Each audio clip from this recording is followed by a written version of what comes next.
Hey YouTubers, it's Tony, and today I'm going to be showing you how to replace both of your camshaft sensors on your 2007 Nissan Murano. The reason why we're going to replace both camshaft sensors is we have codes P340 and 345, PO340 and PO345, which is a bad camshaft sensor. Also, a good sign to know that your camshaft sensor is going bad: the customer will drive a little ways from her house and then the vehicle will cut off, and then she may wait a little while, like 20 minutes or so, and then the vehicle will start back up. So that's just to let you know. It's always good to have a scan tool, guys. The moment your check engine light comes on, you want to scan that vehicle and see what's going on for yourself, and you can pick up a scan tool from anywhere. One of the first things you want to do is remove this protective engine cover. It is held in by 4 Allen wrench bolts, guys. One there, one down there, one there, and one back there. And again, you just basically need an Allen wrench to remove them. Once you do that, you can take the protective cover and place it to the side. Now, right quick, I'm going to show you where bank 2 is, sensor A. So if you look right here, right beneath this hose, there is your camshaft sensor right there. So this is your bank 2 sensor A sensor, and bank 1 sensor B. If you just go straight in the back, guys, you're going to see that green connector right there. That is bank 1 sensor B, okay? Just so that you know. And both camshaft sensors are retained by a 10mm bolt. So to remove the first camshaft sensor, guys, you're going to need a pair of needle nose pliers to remove this tube right here. So you can go ahead and take that tube out the way, and then you need to break loose that 10mm bolt right there, and then we'll work on pulling the camshaft sensor out. So hold tight. By the way, guys, my customer purchased her camshaft sensors from AutoZone, made by Hitachi. There are the different part numbers. That's for the right. And here's the part number for the left. And they are 2 different camshaft sensors. I'll show you what they look like eventually. So what I did, guys, was I removed this entire tube here, and now I have easy access to break loose that bolt. You can take a wrench, 10mm wrench, and break it free, or you can take a 10mm socket and a short driver with a swivel and break it free. So let's work on doing that next. Okay, guys, right quick, I want to show you what I did. I took and broke the electrical connector free. This little green tab, guys, just firmly push it all the way down till you hear it sort of click, and then you can pull the electrical connector away from the camshaft sensor.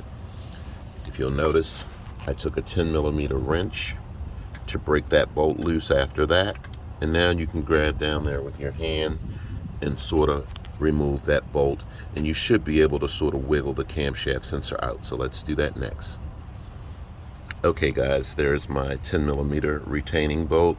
Make sure that you do not drop it. And as you see, the camshaft sensor basically just comes out. So you just want to grab the camshaft sensor and pull it out. You're going to notice the difference between the 2 camshaft sensors. One curves up, the electrical connector curves up, and the other one is just flat.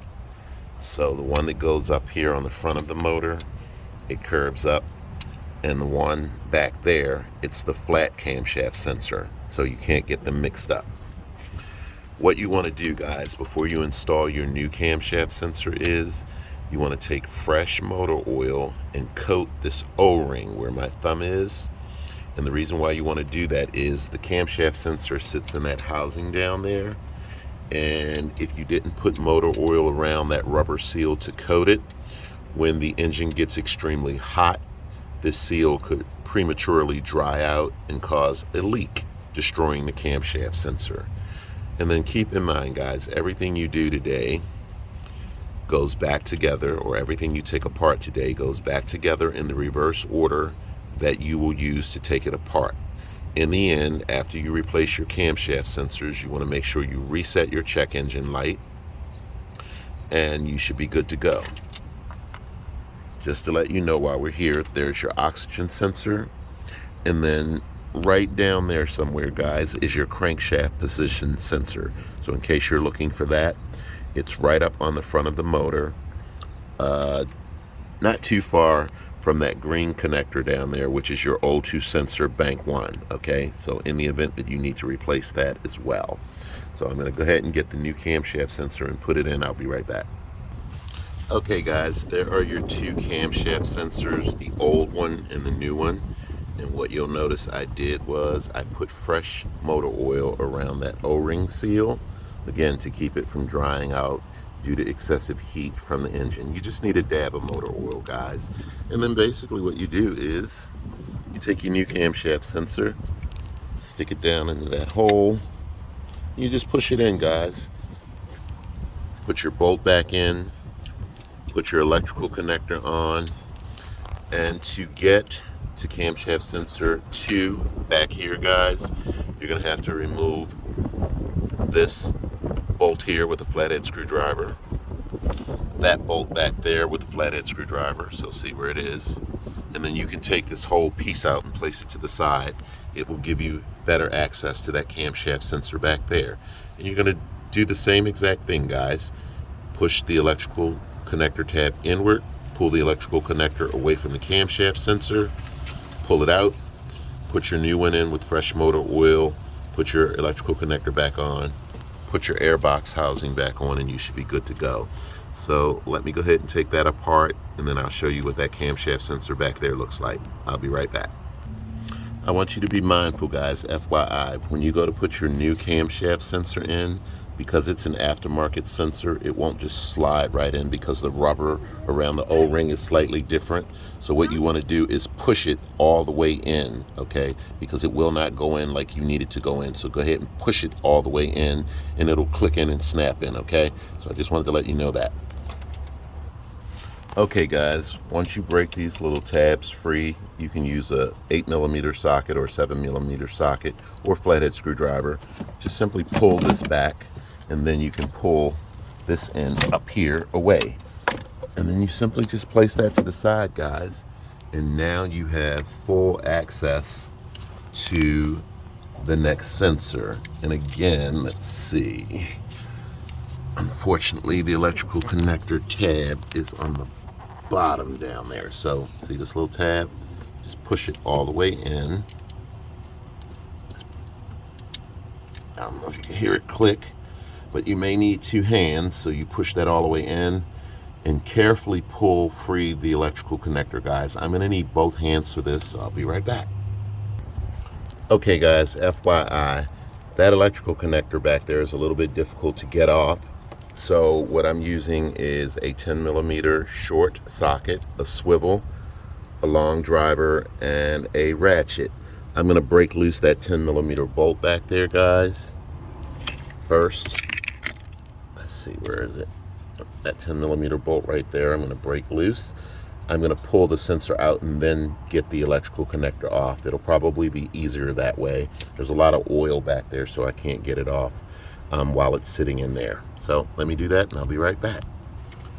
Okay guys, now that I've broken loose that 10mm bolt, just wiggle the sensor out as best you can. Again, there's a lot of oil back there, but there's the sensor coming out. I hope you can see that. There's the sensor coming out.